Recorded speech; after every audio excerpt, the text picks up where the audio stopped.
Guys, testingin natin itong backlight na DIY ko ito, no? Yan.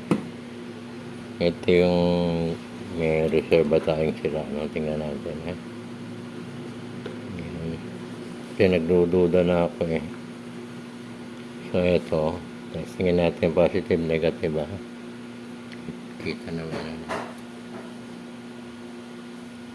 Yan. So, nagdidinga siya. Napakaliit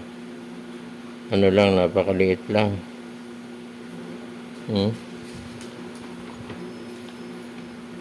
So, tinesting ko yung backlight niya. Ito yung backlight.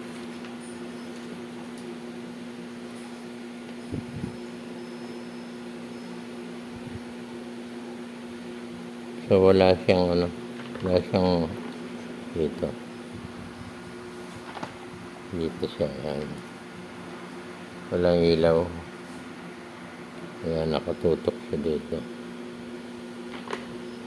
Ang kaya niya lang pailawin itong maliit dito. Yan. Hina-hina pa. So, nag-doubt na ako, no? Kung DIY ko, palagay ko nasira na ito.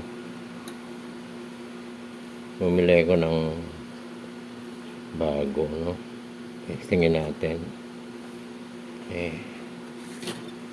Nagdududa na ako. Bakit ganun kahina? Dati ang lakas nun, eh. So, try natin to.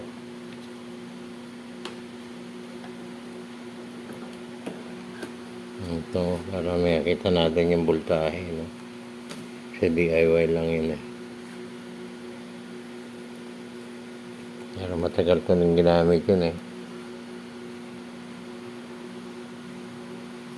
So, natin. Yan. So, makita natin kung anong voltahe.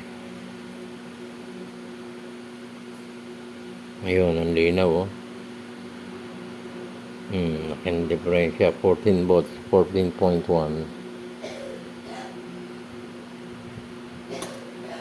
So, testingin ngayon natin itong backlight, no? Tapat natin dito, ha? Yan. So, dito, ayan, makikita naman dyan. Kita pa. Yan na natin dito yung tester kung ilan ang voltahe niyan. So, dito yung backlight niya, no? Tingnan natin.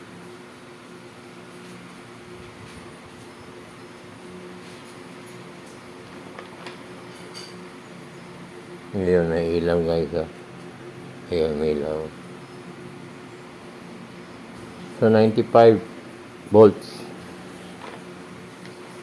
Yan ang hindi na kaya nung DIY backlight. 95.8. So, hindi na ako magdududa na sira yung backlight ko. May ilaw. Ang diferensya dito sa unit, no? Tinetesting ko pa ito. Sira yung pinaka-motherboard, eh. Kasi meron supply ito, eh. Yung standby niya meron din return.